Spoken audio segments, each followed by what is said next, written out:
여러분 안녕하세요. 지영쌤의 리얼 돈 공부를 시작하도록 하겠습니다. 여러분 한 주 동안 잘 지내셨죠? 영상 보시기 전에 구독과 좋아요 부탁드립니다. 여러분 혹시 재테크 강의를 많이 들으시나요? 재테크 강의를 들을 때는 어떤 생각이 드시나요?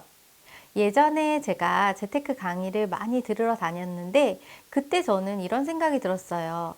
아, 잘 모르겠다. 어디서부터 시작해야 될지 모르겠다. 라는 막막한 생각이 들 때가 많았어요. 그래서 오늘은 재테크를 정말 잘하고 싶은데 어디서부터 어떻게 해야 할지 막막함을 느끼시는 분들을 위해서 재테크 5단계를 말씀드리려고 해요. 첫 번째 단계는 재테크 책이에요. 제가 10년 전에 재테크 책을 처음으로 접하게 됐어요. 그 전까지 저는 소설이나 에세이 같은 걸 굉장히 좋아했었거든요. 그런데 재테크 공부를 시작을 하면서는 경제 경영 도서를 굉장히 많이 읽게 됐고요. 또 자기계발서도 굉장히 많이 읽게 됐어요.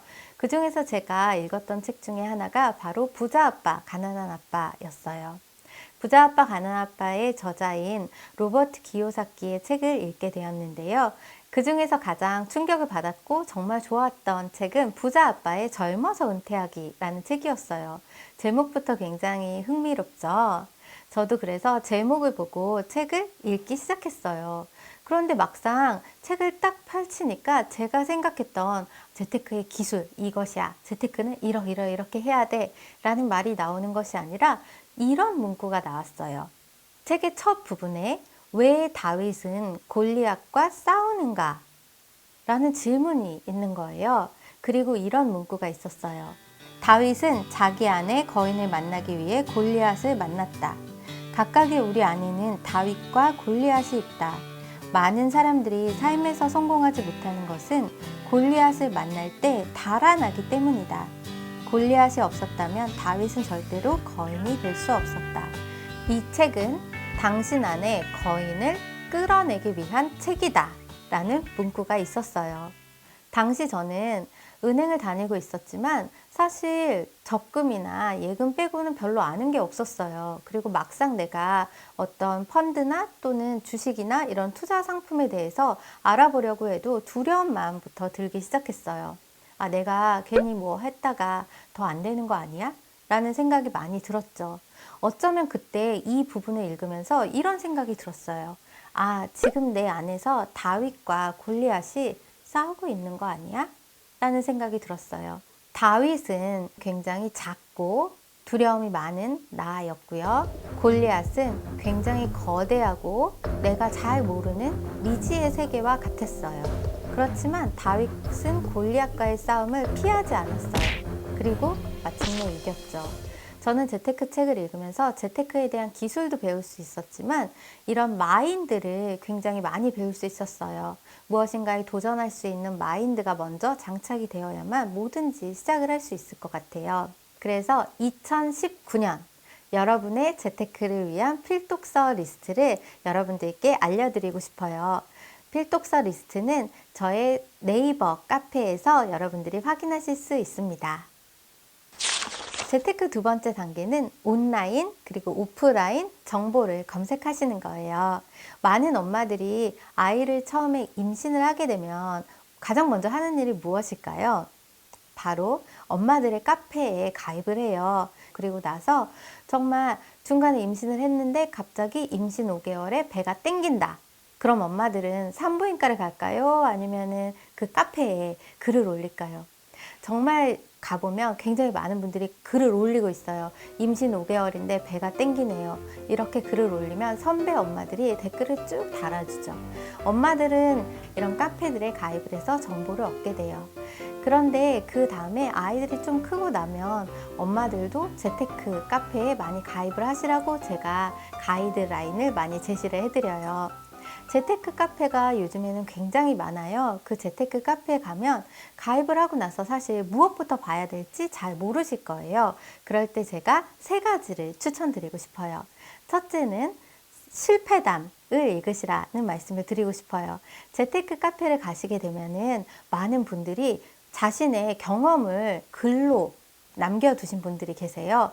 누가 묻지도 않았는데 내가 여기에 이렇게 투자를 해서 완전히 망했습니다. 라고 해서 디테일을 살려서 적어 놓으신 분이 굉장히 많아요.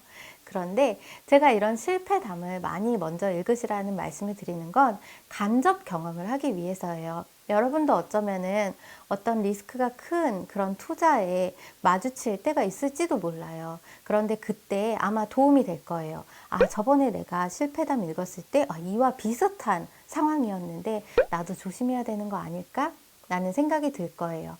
그래서 간접 경험을 많이 하는 것이 중요하기 때문에 실패담을 많이 읽으시라고 추천드리고요. 그 다음에 성공담이 또 있어요. 성공담을 읽다 보면 정말 되는구나 라는 걸 깨닫게 돼요. 이 사람도 이렇게 했는데 나도 할 수 있을 거야 라는 자신감이 생기기 시작하죠. 그리고 세 번째로는 전문가 컬럼을 많이 읽으시라는 말씀을 드리고 싶어요.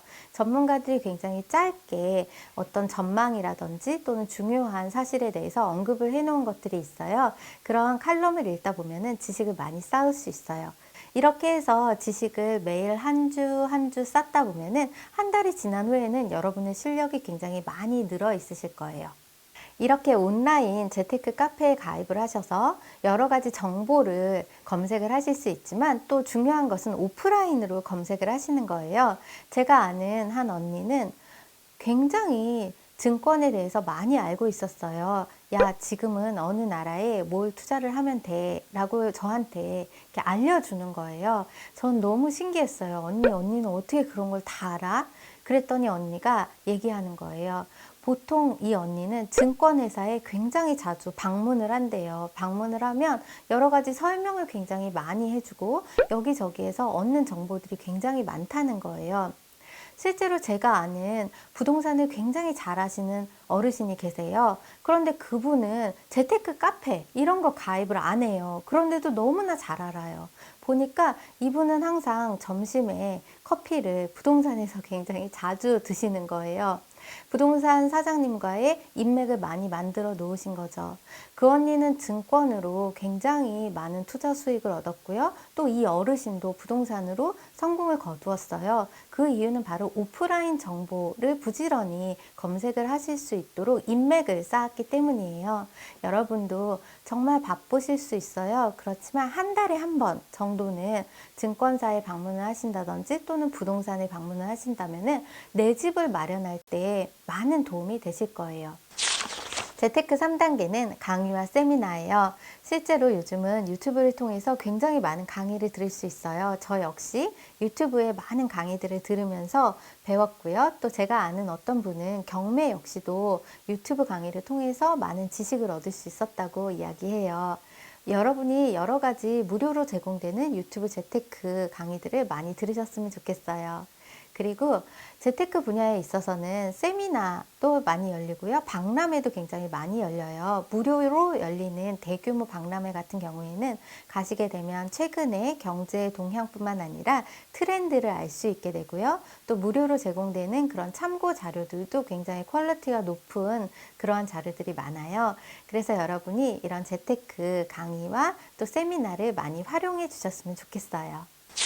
4단계는 모의 투자 단계예요. 여러분이 어떤 투자를 해야겠다라고 생각을 했을 때 바로 나가서 투자를 바로 실전으로 하는 것이 아니라 준비 단계를 거치시는 걸 말해요.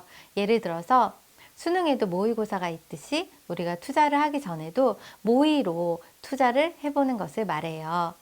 예를 들어서 부동산 모의 투자 같은 경우에는요, 내가 내 집을 마련해야겠다라는 목표를 세웠을 때 바로 당장 이렇게 느낌이 오는 것을 바로 사는 것이 아니라 일단은 좀 준비를 하고 공부를 해보는 시간을 갖는 거예요. 그럴 때에는 부동산 모의 투자 같은 경우에는 내가 관심이 있는 지역을 보통 A, B, C 지역으로 나누게 돼요. A 지역 같은 경우에는 굉장히 평단가가 높은 고급 지역이고요. B 지역 같은 경우에는 아이들이 많고 실거주로 사는 사람들이 많은 그냥 중간 정도의 평단가라고 할 수 있어요. 그리고 C 지역은 그래도 평단가가 좀 낮고 개발이 필요한 지역이라고 할 수 있어요. 그래서 실제로 그 지역들의 평단가가 얼마나 변하고 있는지 또 매매가는 얼마인지 내가 내 집을 마련할 때에는 어디다 마련하는 게 좋을까 한번 계속 추세를 살펴보시면서 생각해 보는 모의 투자를 하셨으면 좋겠어요. 그리고 나서 내 집을 마련하고 나면은 굉장히 안정적인 투자를 하실 수 있어요. 주식의 모의 투자 같은 경우에는 여러분이 활용할 수 있는 여러 가지 앱이 굉장히 많이 출시가 되어 있어요. 앱을 통해서 모의 투자를 연습해 보실 수 있고요. 또 다양한 웹사이트를 통해서 어떤 주식에 모의 투자를 하면 어떻게 수익률이 날까라는 걸 알아보실 수 있어요. 그런 모의 투자를 통해서 여러분이 실력을 높일 수가 있으세요. 특히 주식 같은 경우에는 리스크가 굉장히 큰 투자일 수 있기 때문에 미리 준비를 하고 또 모의 투자를 하는 것이 더욱 중요하다고 생각을 해요. 마지막 5단계는 실전 투자 단계예요. 드디어 실전 투자에 임하시게 됐어요. 여러 가지 준비를 거치셨는데요. 이때에도 여러분이 꼭 명심하셔야 할 몇 가지가 있어요. 바로 3가지인데요. 실투자금을 최소화하는 것, 포트폴리오를 다양화시키는 거예요. 중장기적 가치 투자입니다. 첫 번째는 실투자금을 최소화하는 거예요. 실전에 여러분이 투자를 하실 때라도 내가 가진 100% 모든 돈을 투자하기보다는 실투자금을 조금 적게 해서 투자하시길 권해드려요. 예를 들어서 내가 만약에 1억이 있다면 1억을 하나에다가 다 넣는 것이 아니라 5천 쪼개서 투자를 하시는 걸 저는 많이 추천을 드리고요. 실투자금을 처음에는 적은 돈으로 시작을 하시고 조금씩 키워나가시는 걸 추천을 드려요. 두 번째는 포트폴리오 다양화예요. 예를 들어서 내가 자산이 있을 때에는 펀드에 얼마, 예금에 얼마, 주식에 얼마, 부동산에 얼마 이렇게 해서 나의 포트폴리오를 다양화 시키시는 것이 리스크를 최소화하는 데 도움이 되실 수 있어요. 세 번째는 중장기적 가치 투자예요. 예를 들어서 어떤 투자를 하실 때 단순히 수익률이 높아서 수익률만 보는 것이 아니라 수익률도 물론 중요하지만 그보다 더 중요한 것은 중장기적으로 이것을 가지고 있을 때 나에게 안정적인 수익이 날 수 있는 가치가 있는 투자인가라는 것을 반드시 기억하셨으면 좋겠어요.